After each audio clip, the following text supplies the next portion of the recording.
Good evening, everybody. What I'm going to talk about today is in regards to insurance and financial services.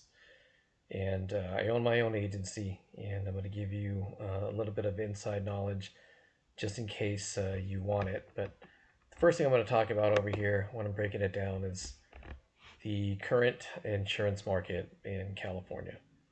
And so there are plenty of insurance carriers right now who are no longer writing fire insurance or what you call homeowners insurance or the family of insurances, which would be like renters, condo, homeowners, rental dwelling, business, work comp. Some of that's been on freeze. And the reason for that has to do with the losses that they've taken over the years, especially in regards to, for example, let's just say the fires that happened earlier this year. What people don't actually realize is that when an insurance company has to pay out so much in losses, that actually affects what they're going to be able to pay out in terms of their claims. So let's just take an example that goes like this. Imagine everyone is paying $2,000 in your state for homeowners insurance, and that wildfires, you may have lost 5,000 customers due to wildfires where there's a complete payout on that. Okay, so 5,000 homes times 2,000 in insurance premium, that's basically $100 million. Okay, quite a bit. Now let's actually multiply that by 10. Let's just say these customers have been with you for 10 years. That's like $1 billion, right? But let's look at something like this. The company that I work for, over just this earlier this year in January, they paid out over $7 to $8 billion in terms of claims. And with that being said, that easily wipes out all those numbers of years that customers have been paying. Let's just say $2,000 over 10 years. That wipes that out in a multiple of 7 or 8 just alone. Okay, so when homeowners insurance companies have to raise their premiums, that's because they're presenting their findings to the California Department of Insurance. The California Department of Insurance then, based on those findings, either approves them or they let them know what they can actually charge.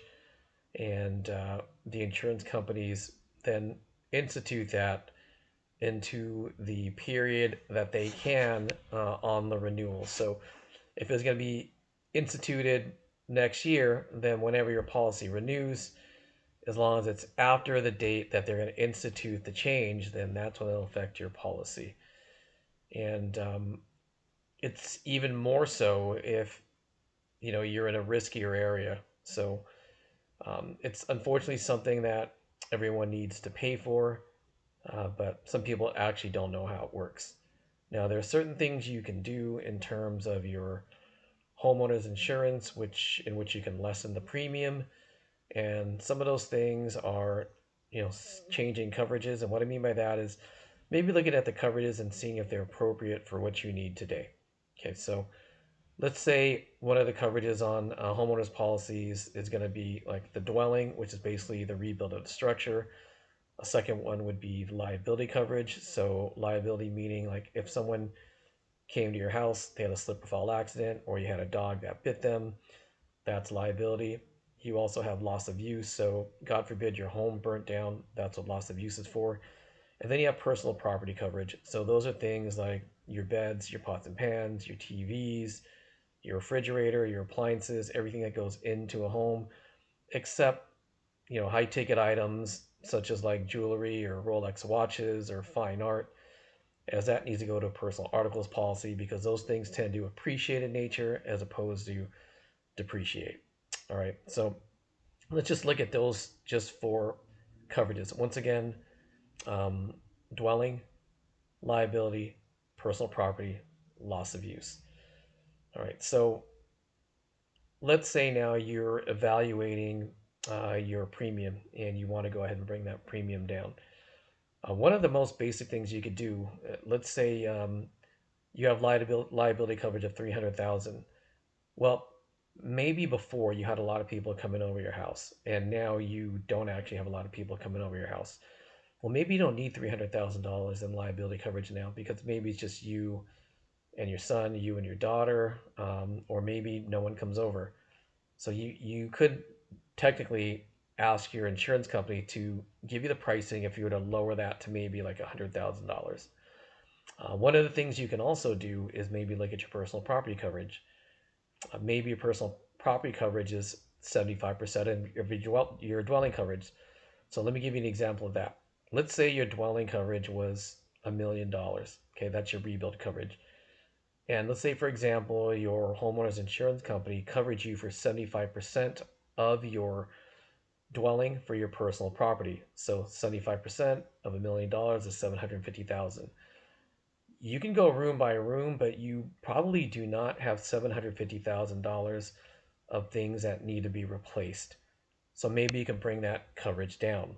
Okay, so a lot of times it can be brought down by percentages. So maybe it's not 75%, but maybe 50%, maybe 25%. In some cases, 10%.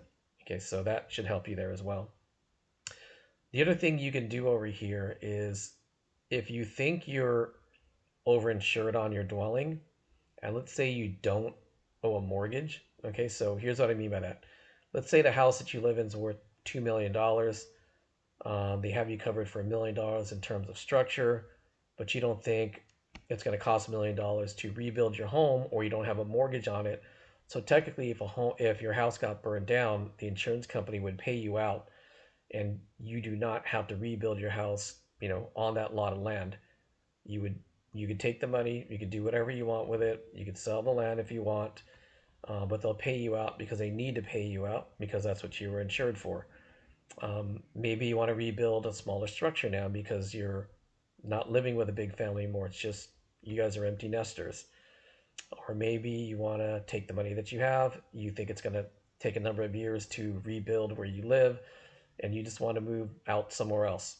Okay, maybe you're a retiree. So, for example, California's too expensive. You want to move to Texas or Arizona, or maybe a place that's more affordable because you're on Social Security and maybe a little bit of pension. Well, you know, that could be something you can do with the insurance money that is paid out to you. God forbid your home burns down. Okay, so you can lower your dwelling. Okay, so the other thing you can simply do is maybe adjust your deductibles. Okay, so deductibles work like this: the lower the deductible, the higher the premium. The higher the deductible, the lower the premium. So let's say you have a deductible that's $1,000.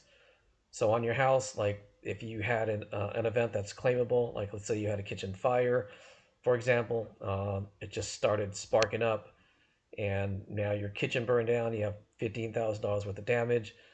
You know, uh, what would happen typically is you don't pay $1,000 and then they fix your kitchen.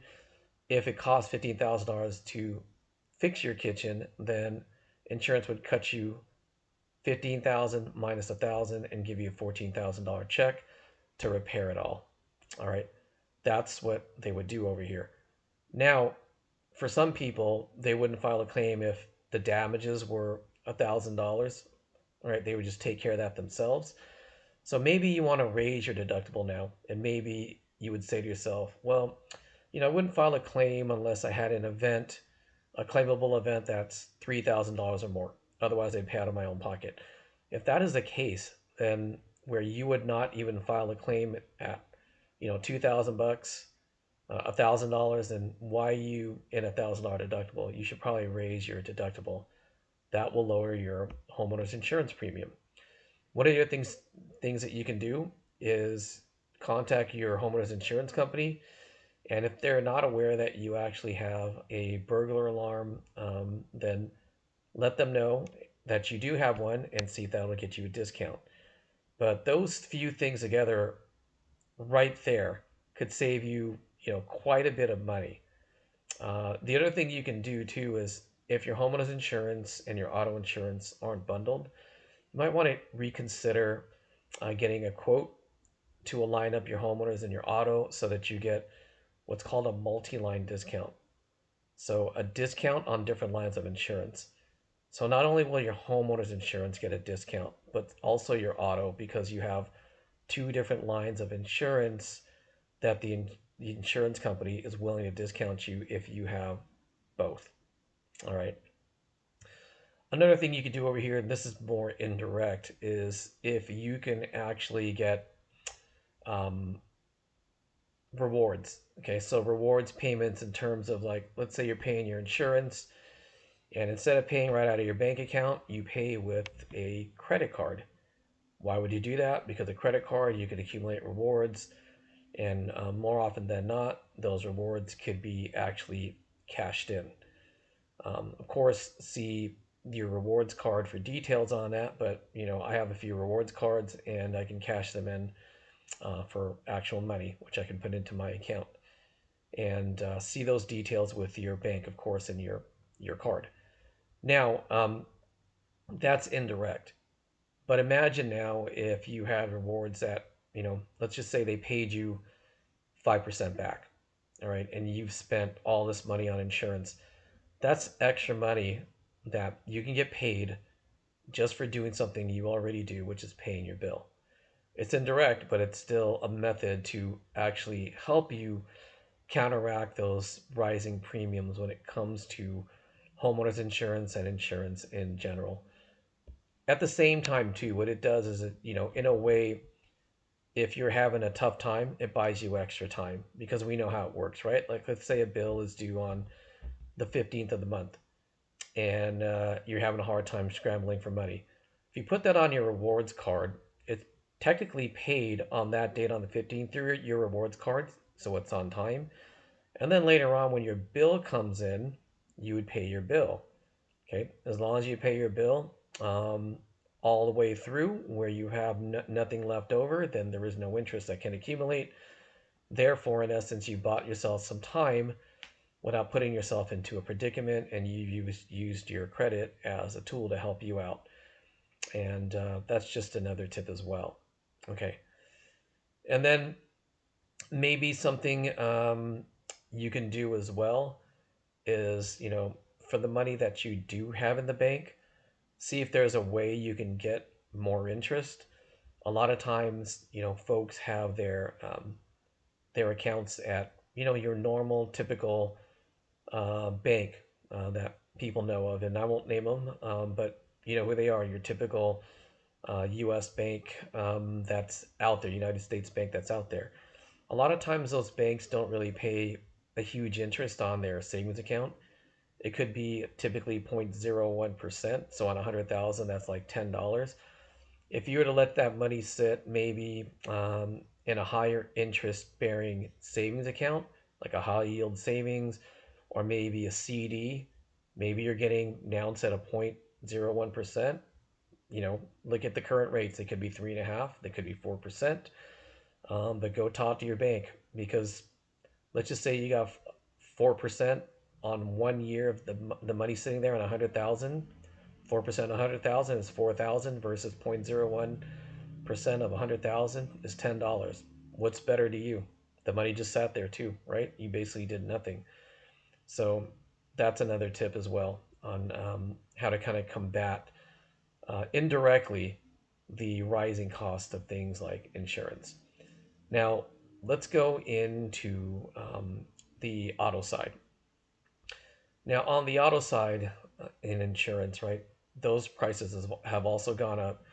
But as consumers, we really shouldn't be surprised because, things eventually do go up over time. It's natural, it's inflation. And for a lot of people, when their insurance policies go up, it's very personal to them. And I understand that. But just know for the most part, the agent that's helping you is not trying to raise your premiums. It's just something that's happening with the times because there are changes in cost and there could be some changes in your coverage. There could be some changes in your vehicle. There could be some changes in how you drive and how you're rated. Okay, maybe you got a ticket, maybe you got an accident. That's your fault. All those things could definitely affect your premiums. Now, same thing with the auto. If you can do a multi-line discount, meaning get your home and your auto in the same company, then yes, you should get a discount there. One of the things that gets often overlooked sometimes is your annual mileage. You may want to check with your auto insurance company and ask them, hey, listen, what do you have me down for annual mileage? And let's say they have you down for 15,000 miles a year. Okay, but the last year you've been retired. Um, you haven't really driven anywhere a lot. Let's just say you may have driven 3,000 miles or 5,000 miles for the year instead of 15,000 because you're now retired. You might be able to prove that by submitting your odometer into them, where they can actually do a calculation and see how many miles you've been driving for the year. That could actually help you lower your overall premium. And then maybe since you're not driving as much now, maybe the coverages that you had in the past aren't appropriate for you anymore. Okay, so maybe you just don't need as high of a coverage because you're not going as far, you're not on the road as much.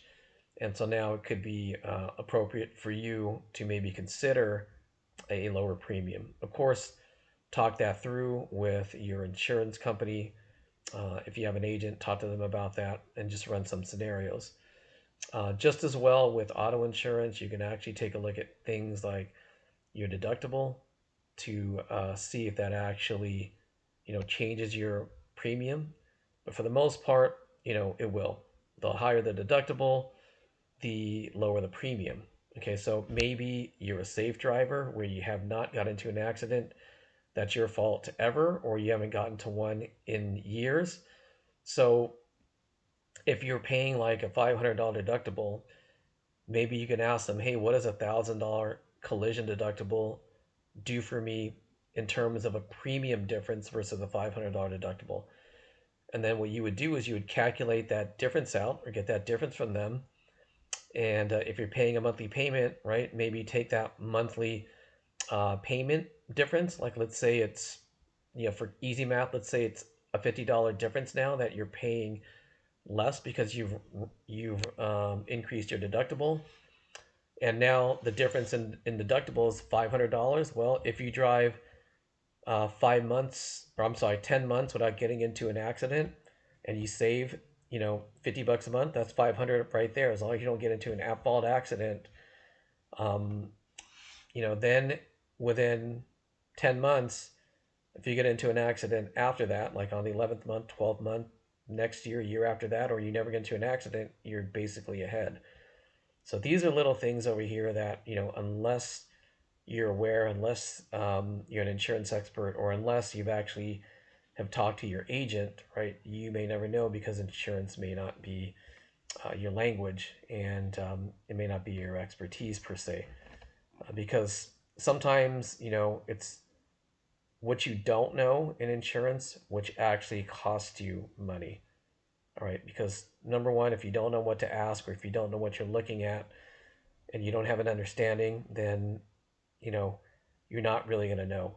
The only time that I've seen in a lot of cases where it really tends to matter to a customer is when there's a substantial jump in their premium, or they get into an accident and now they want to make sure they have the proper coverages. But if you don't review your coverages and something happens, well, by the time something happens, you know, you can change your coverage, but it won't apply for the incident because the incident had already occurred before you made the change. So it's always good. I would make a recommendation to you to go ahead and check with your insurance agent or your insurance company your coverages to get a good understanding of how they work. Right now, in auto, one of the other things you might be able to do, which you might not be aware of, is maybe look at the driver assignments. And here's what I mean. Let's just say, let's start with this, the basics. Let's just say there's one car, one driver, okay, and you have a good driving record. Well, your good driving record and experience gets imprinted and calculated into the algorithms to actually give you what your premium is going to be. That's one of the factors. Okay. Let's say now you had a bad driving record. versus a good one. Well, that driving record can definitely affect that insurance premium now. All right. Now, let's say you had two cars and two drivers. All right. You're married and you have more driving experience than your spouse. You have a better record. Maybe she has a ticket. My recommendation to you is maybe talk to your insurance agent or your insurance company and, ask them to run a scenario. What if you were assigned to one car and they were assigned to the other car, and then vice versa? What if the driving assignment switched? Generally, what should happen is the superior driver with a superior rating and maybe more experience should go on the car that's more expensive to insure. The reason for that is because their superior rating and their driver experience will probably, that will build into the premium and can get maybe a deeper discount. Um, Conversely, if you had let's just say, a poor driver on an expensive car and your good driver on a less expensive car to insure, that's totally going to make your premiums be in a higher position and you would be in a worse place. Because why would you want the worst driver to get a surcharge on a more expensive car? It's kind of like this. Let's say you had a baseline of $100 a month. Your good experience and responsibility as a driver maybe discounts that $100 and makes it an $80 policy. Okay, but let's say your spouse, who is completely opposite of you, doesn't have a lot of experience, doesn't has a ticket, maybe has an accident, maybe now that policy is $140. I mean, this is why you want to maybe balance those out and see and review with your carrier who should go on what car. All right, so typically speaking, the best driver with the most experience should go on the more expensive car to insure, because that'll benefit you overall in terms of your premium. Okay, so that's a tip there a lot of people don't know. Maybe one of the things that's happened too is you actually have a car that you're not driving. It's just sitting in your driveway. You don't really even use it. All right, it's just there because you're holding on to it for sentimental value. Well, maybe you don't insure that car the same way that you insure your other cars. You don't put on, let's say, for example, there's no loan, then you don't put on full coverage. You're not driving the car. Maybe you put on what's called comprehensive coverage only, and you file your car non-operational with the DMV. If it's non-operational with the DMV and it's just kind of sitting there, then you're saying it's just sitting there, you're not driving it. And then in insurance now, you'd actually just get what's called a comprehensive deductible. Okay, so what happens there on comprehensive is that the comprehensive coverage is for things that happen to your car outside of your control, or like you not driving the car, or you didn't park the car and let the car roll down. So here's what comprehensive covers: things that happen to the car, like, let's just say, weather related damage. So hail, fire, flood. You know, let's just say even an earthquake. Earthquake comes up, swallows your car. What are some things that are more common? Maybe vandalism. Someone steals your catalytic converter. Um, Maybe an animal hits your car, like a deer runs into it. A rock hits your windshield. Or here's one: someone steals your car. Okay, you would have coverage for there with comprehensive deductible.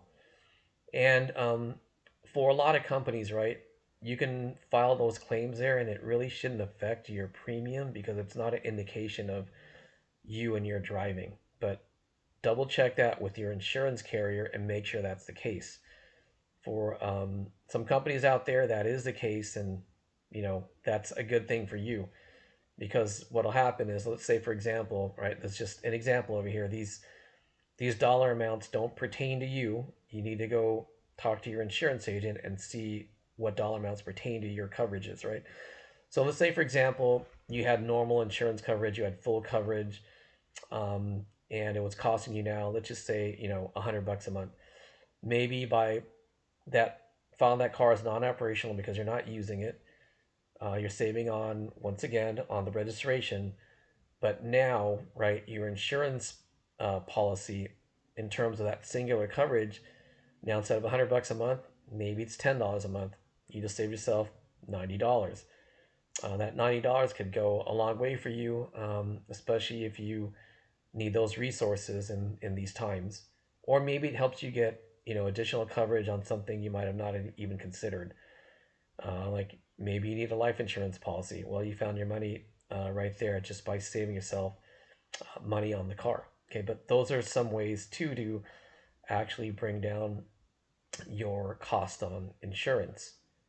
And then the rewards card, if I didn't mention already, that also works the same on paying your auto insurance bill. Okay, so those are all things you can do over here to reevaluate and reassess and see what's best for you to maybe potentially get you a lower premium on your auto as well. All right, so what are some other things we can talk about in discussion with insurance? Well, in insurance, maybe you do have a life insurance policy. Life insurance, it's one of those policies that I actually believe is the most important policy that you can have. And the thing is this, right? It's not a requirement to have, but no one's getting out of here alive. And there's never really a right time to pass away, but more likely than not, you're going to have some loved ones who are not only going to be going through a lot of agony and stress because you're not around, but you may not want them to go through any financial stress as well. So life insurance policy may be something to look at. One of the basic rules there, okay, is that the older you are, the more expensive it's going to be, regardless of what type of policy it is. The reason for that is because you're getting older in age, and insurance is all about risk. The older you are, the closer you are to the mortality table of death. All right. So keep this in mind. If you were 20 years old or 21 years old, you're probably not even thinking about what's going to happen to you or what could happen to you. But when you're 70 years old, 75 years old, maybe that thought's crossed your mind a few times. It's going to be a lot less expensive for you to obtain life insurance at 20 years old, 21 years old, because the risk of you passing away is so much less. And this is why when you have those mortality tables, they're pushed out to those certain ages because that is the average age that they're basing this on. Now, one of the things that you really need to do too when you're looking at life insurance is not all policies are created the same. And that's an important distinction because passing away is a singular event. And if you don't have the right policy, there's no coming back from that. So one of the things that's important is that you understand that there are some policies that are accidental death only. All right. And for some people who think they have, like full life insurance, they might have accidental death. So unless, you die in an accident, then your beneficiaries may not be paid out. One of the other things to note as well too is, there's things like a term policy. Term policy is basically you're paying a specified premium, whether annually or monthly, for a specified time for a specified amount. So let's say you're, I don't know, 40-year-old male and you get a 20-year term. Okay, 20-year term means you're getting covered till you're 60 years old. And now let's say you're paying $100 a month. That premium is going to be $100 a month for the next 20 years. All right, and then after 20 years, the policy is done. Okay, well, a couple things to note. For most people who have a 20-year term and who start at 40 years old, they're probably still alive. More likely than not, they're probably going to want another policy. If they do restart another term policy, a couple things could happen. Number one, well, this is a certainty, it's going to cost you more. And it's substantially more now because it's 20 years removed and now you're at age 60 versus 40. The other thing too that you can't account for is your health. Right? I come from a family who um, is doctors, nurses, surgeons. They own their own practice. They're in medicine. Period. All right. But regardless of that, we all know your body typically tends to break down as you get older. That's just a fact of life. And diseases can start showing up, later on in life. But what happens now if you actually have a disease, or you've had a heart attack, you've had a stroke, or you've had something else that now, right, is in your medical record, and that can definitely affect your premiums. Or if it does affect your premiums, it would be what's called table rated. So now you're not qualifying at the standard rate. You could potentially qualify at a table rated rate if you do qualify at all. And if that happens, your premiums could be substantially more. All right. When you are older, like let's say now you pick up this policy at age 60 and you retire at age 67, your earning potential, or your the money that you're earning at 67, more likely than not, once you retire, is not going to be the same as when you were actually working. All right. Most people's income drops when they retire. Well, the question is, you know, can you afford that policy now? And so these are things you should take a look at when you're looking at your life insurance and evaluating what's best for you, because there are other policies. Um, One of them might be return of premium. That's also a term policy. The difference with a return of premium policy is that, let's say go through those 20 years. Let's take the same term policy. This time it's a return of premium, not just a term policy.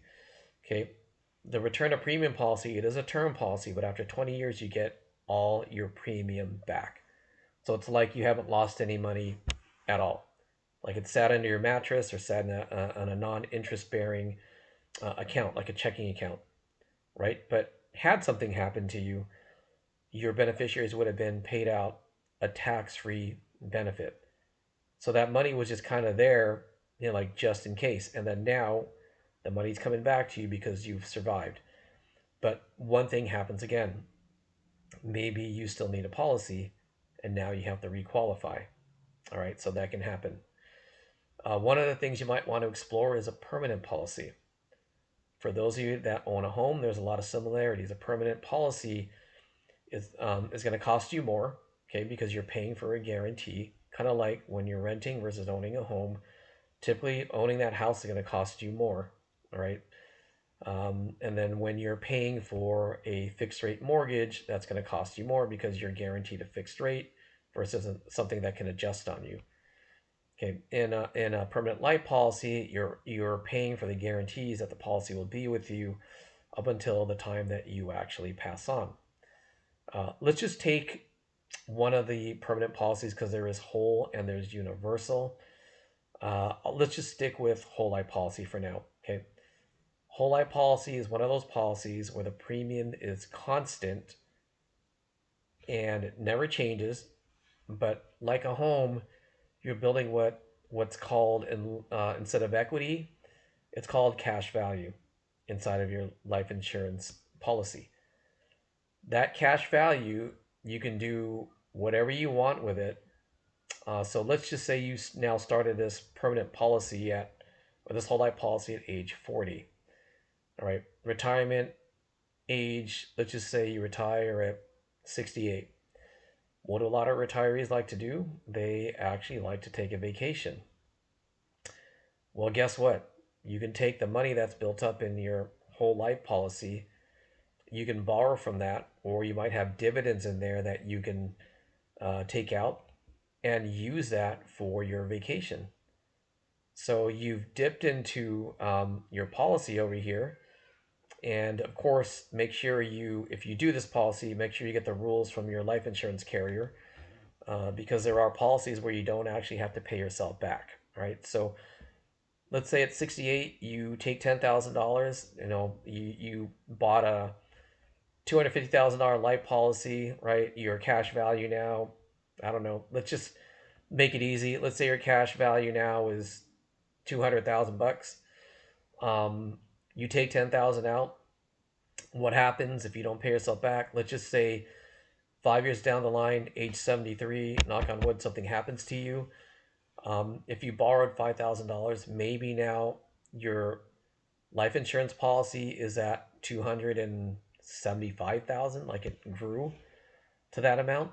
Well, they would take the 275 minus the 10,000 plus any interest that accumulated and then pay your beneficiaries with that money. So it is a tool. On a personal note, for one of my friends, I was there when an accident had occurred where his wife unfortunately had totaled the car, and he was in the middle of buying a home. For home buyers out there, you know that when you're buying a house, what you shouldn't be doing is putting on any debt, because that can definitely affect the amount of money that you can borrow and definitely affect you, because you might not be able to now afford the house that you qualified for. So why am I bringing this up to you? Because once again, you have cash value. So what did my good friend do? My good friend took money out of his policy and bought a car with it. Well, that accomplished a couple things. Number one, he took it right out of his policy. He had a source where he can take it out of, where it wasn't going to show on his bank statements. And then more importantly, it wasn't going to show on his credit report. Okay, because when you're borrowing money from a life insurance policy, guess what? You're not pulling your credit and it doesn't show up on a credit report. So he was able to take care of that need, all while he was in the middle of purchasing his house. So he purchased his house. There were no hitches, and he was able to eventually pay back his life insurance policy at his own pace, by the way, and get that part taken care of him without, sacrificing or biting into or jeopardizing maybe the most important purchase of his life, which is the home, for him and his family. So just food for thought over there. One of the other things you can take a look at in terms of whole life policy, some companies have this, some companies don't.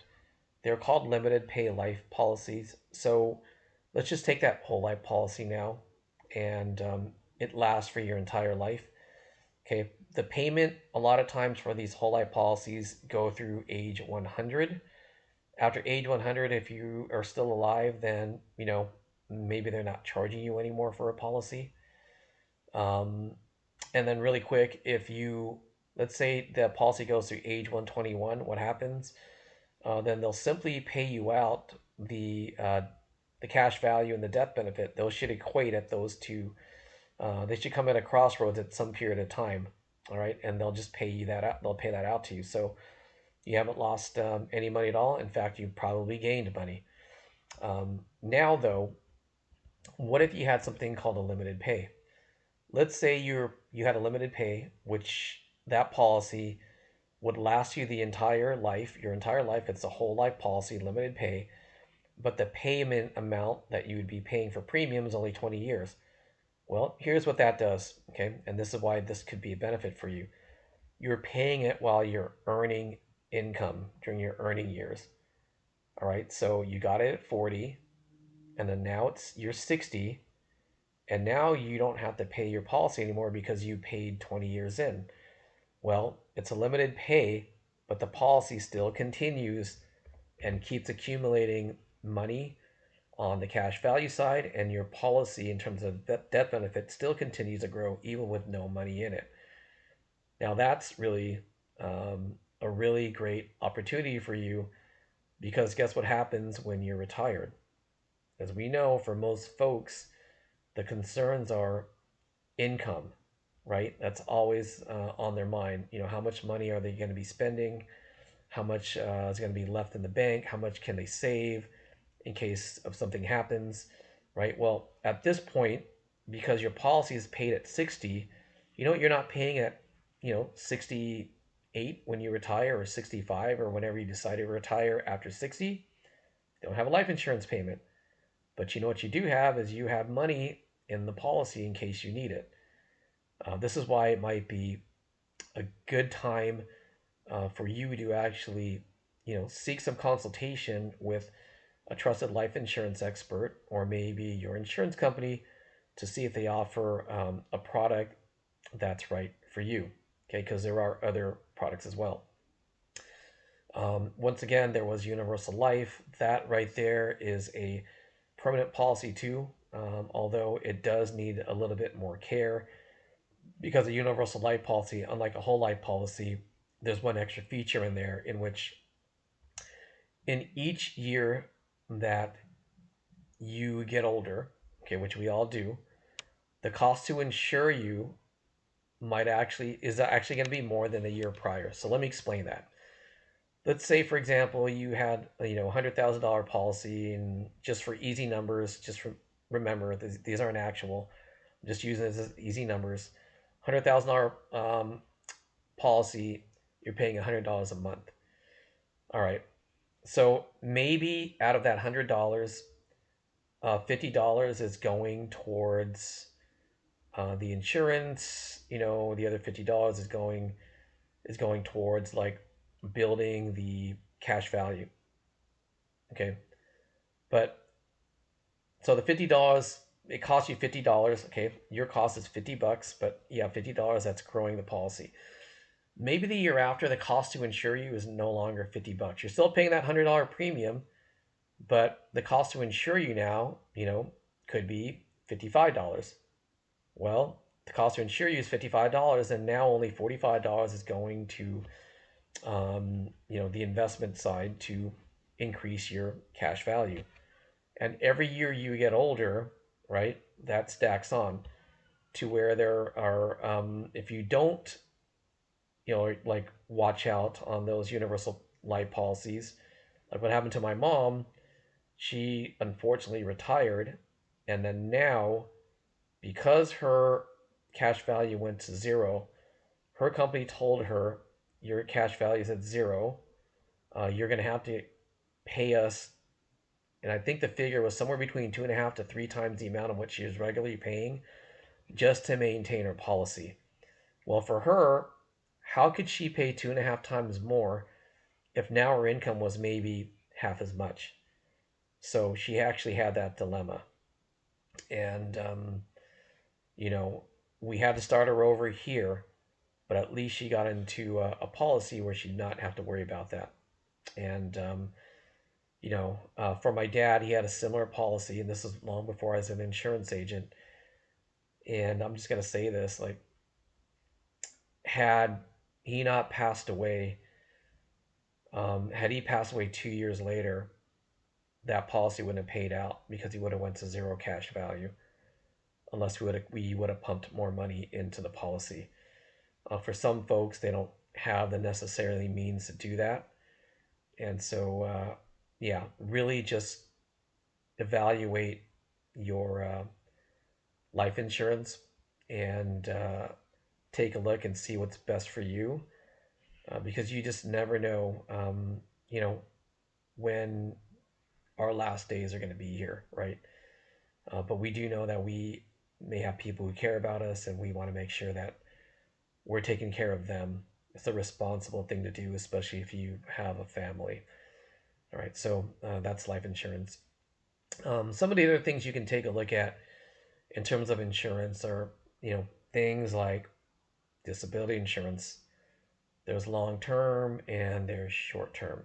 Okay, so short term disability could be, let's just use an example. Let's say you're disabled for like a year or less, hypothetically. Something happens to you. You can get a payout on short term disability.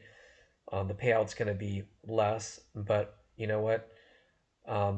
You might only have a temporary leave, and so you still might need some type of money here, and having some money is better than not, because the amount of people who file disability is typically 1 in 4 or 25% of people or workers over their lifetime file some sort of disability.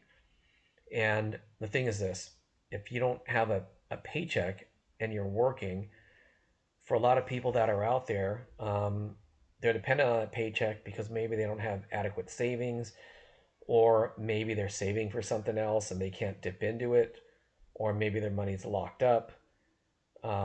But it's definitely going to be an uncomfortable feeling if they're not getting paid because they're quote unquote disabled. So, short term disability, I mean, that's something that's probably going to be a little bit easier to qualify than long term. And you can qualify for, apply for long term as well to protect your paycheck. With long term, there's going to be more underwriting to that file as there should be because in case something happens to you long term, where let's say you can't work, and it's more than a year, or it's going to be like 3 years or 5 years or ongoing. Yeah, I mean, you might want to protect your income, especially if you're being paid well and you're in a type of position where, there could be a big chance of having a disability, right? That might be something you actually want to look into and you want to protect your paycheck or insulate um, against, the chances of something happening to you that you or your family can't come back from. So it's just, added protection. But for most people, right, their paycheck is going to be the driving force behind everything. It's what they can't afford. So, you know, it would be prudent and responsible of you to just take a look at what the costs are on there and then evaluate with your family if that's something that um, you should consider and move forward with. All right. Because, once again, about 1 in 4 people will file for disability at some point in their life. And if you're not protecting your paycheck, then that could, mean for some people like very, very severe changes in lifestyle, not only for them, but for their family. Um, so that's disability. Another thing you can look at too as well is hospital income. So hospital income could be protection for, let's say you're an active person, you play a lot of sports.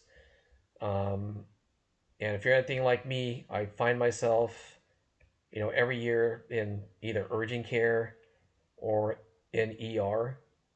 Maybe because you're active, like let's say for example you're playing basketball, maybe you're spraining your ankle. God forbid you break a bone or something like that, or you have to take an ambulance ride. Um, those are things hospital income could pay for some of those expenses over there. All right, and so it's a pretty affordable policy, but it's one of those things that, let's say you had an accident and you couldn't work, it's one of those things that could definitely help you out if you can't work, right? Because disability, I mean, this wouldn't be a disability thing because you hurt yourself while you were enjoying sports. Um, you weren't disabled because of something that had occurred to you, let's just say on the job. Okay, so yeah, your company could have work comp, but maybe, going back to disability really quick, maybe you're disabled because of stress, or maybe in your company's disability guidelines, right? You can't work your job, so they put you at another job, and they're not going to pay you disability because they said, okay, you can't work your job here, but you can work this other job here. So you know what? Work that job. All right. So, anyways, yeah, that was going back to disability, but hospital income, definitely take a look at that. It's called different things, so just take a look at that as well. That could be something that you might want to look into. And then the holidays are around the corner, so one other thing you might want to take a look at, especially if you're a pet owner or maybe you're considering getting a pet, is pet insurance. Okay, pets. Let's just go with dogs for now. Um, if your dog gets injured or gets sick, there's bills for vets, and a lot of times those bills are quite hefty. So, pet insurance is something that you might want to consider to protect yourself, protect your pet, and make sure that they get the proper care because of an injury they suffered or sickness that they ended up getting later on after you put the policy on. Because it could be quite a pretty penny for you if you had to take your pet to a veterinarian, because pets are like family. I don't believe, for most people, they wouldn't want to skimp on that. And if something happened to your pet and the bill was really high and you couldn't afford it, it just would be an uncomfortable situation and maybe something that you wouldn't want to go through or have like maybe your daughter who maybe it's her dog want to go through because the bill was too high and you were not prepared. So make sure you take a look at that as well. Okay, like the pet insurance for your pets. Okay, a lot of these policies you might actually be surprised and find them to be affordable, but the bills you get from the vet, once again, that's another story. Surgeries can cost a lot. Going to the vet, a few times for the same thing can cost a lot. And so really take that into consideration. All right, pet insurance. And then a couple other things in insurance that you might want to take a look at. Let's just say that you are a business owner, all right, and kind of like the homeowners, the business policies have been going up. You may want to reevaluate things of your business, which could help you to lower those premiums. So, what are those things? So, maybe at the time that you put in your business insurance, they rated you for maybe $1 million a year in annual revenue. If things have slowed down for you, like case in point, like in the pandemic, it slowed down for a lot of businesses out there. One of the factors that the business insurance premium could be based off of is what are your annual revenues. If your annual revenues have decreased, right, then that can definitely help you bring down your premium for your insurance.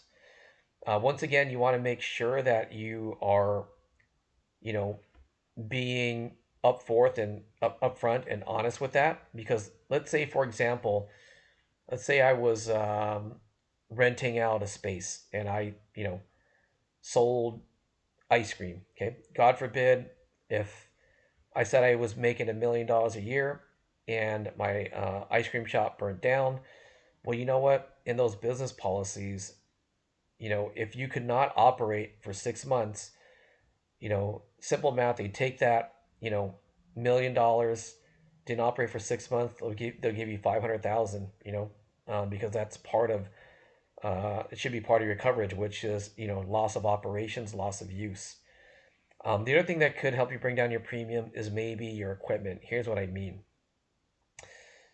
Maybe you're saying the value of your equipment is, $50,000 for your refrigeration, for your cash box, for your furniture, right? For your equipment, your supplies. But maybe because things are slower, you don't have as many tables in there. You don't have that extra freezer in there. You don't have as many supplies on hand, right? So you might want to update that with your insurance carrier as well. And then once again, the other thing is to look at your deductible. If you are, let's just say, again, at $1,000 deductible, maybe you want to see what it is at $2,000 or $3,000, because once again, that should work in the same manner as your homeowner's insurance. Okay, and that's something that can definitely help you out if you're a business owner. But I have seen some business owners kind of skimp on that, like their personal property, because they want to save a few bucks a month. And unfortunately, when something's happened and things, let's say something got stolen out of there, or God forbid, once again, a fire burnt down their location. Um, they didn't have proper coverage because they wanted to save a few bucks. Well, maybe a few bucks wasn't worth it. So what I'm saying is just be responsible. These are ways you can save money, but save money responsibly and make sure that if you're saving money, you're not actually skimping out on coverages that are there for you. Because maybe it's a requirement, but at the same time, if an event happened, a claimable event that happened, you would not want to know that you were properly protected. Okay, and the only way to know if you're properly protected is to go through those exercises there, all right? As a regular customer or a business owner, you want to do that. Okay. One other thing for business owners too is your work comp coverage, workers' comp. In the state of California, if you have W-2 employees, you should have a work comp policy. You could face $10,000 in fines and maybe 60 days in jail if you don't have that. Um, if something happens on the job, let's say you own that ice cream shop, the worker gets hurt over there for some reason, right? The freezer slammed on her hand, and now she not only can't work, but her hand's so damaged now that she loses functionality. Okay? That medical bill may be a lot, and not only that, the pain and suffering, and maybe the fact that she cannot work in the same capacity anymore. That could be a really tough thing and really unfortunate for all parties, including you, the business owner. So you want to make sure that you are properly covered for work comp and have work comp in case you own a business or you do have W-2 employees. Very, very, very important coverage. Now, let's say you own a different type of business where you are, you know, giving advice. Maybe you want to look at a professional liability policy because you're giving advice, people are taking it, and based on what you're saying, right? If you're like, let's just say you're a consultant, decisions are made. You gave them the wrong advice because you didn't understand fully what their needs were, or they got harmed in some way, shape, or form because of something you said for them to do. You want to make sure you're properly covered. Okay. Let's say you are a business organization or chamber of commerce. Maybe you have something that's called like EPLI, Employment Practices Liability Insurance slash D&O, directors and officers, because maybe your group over there is not only having events like where your general liability would come in, but maybe you as a board are coming up with these decisions over here for your membership. And those things have to be accounted for in case something does not go right, something goes wrong, and you've unintentionally harmed another party. All right, so you want to take that into consideration as well. Yeah, really in insurance, the most important thing I think you can do for yourself is get that annual checkup. And if you're, getting insurance for the first time in a particular line and you know, have already did your insurance review with your current agent or your current insurance carrier, and now let's say you're getting a new line like your regular customer, now you're starting a business, make sure when you're getting your policies, you're understanding the major components to the policy, what they protect, what they're there for, and what happens when you have to file a claim. And going along with that, right, what number do you file or what number do you call to file a claim? What are like expectations in terms of things you should have, right? So, for example, should you be taking pictures? Yes, that's a yes. Doesn't matter what kind of claim it is. Should you be writing down some notes, keeping receipts? Yes, of course. If you have that, by all means, that always help you. Like receipt for, let's just say, things you bought and like high ticket items you bought into a home, right? Pictures for maybe things that you have in your home where you might have lost a receipt. Okay, that goes the same too for your business policies, your auto as well. And so you just want to make sure, like your insurance policy is making sure that you understand your insurance policy. Because once again, if an event ever happens to you where you need to file a claim and you need your coverages, you have a better understanding of your coverages. You know you're properly taken care of and covered, and you have that peace of mind over here because insurance here is for you and it's something that likely is going to be with you for the rest of your life. And so, with that being said, please take this into to heart and go out there, get yourself a proper understanding of your coverages, and learn what it is that your policies do before something happens to you, so that you're more prepared and you're better protected. All right, take care. Have a great day. Bye bye.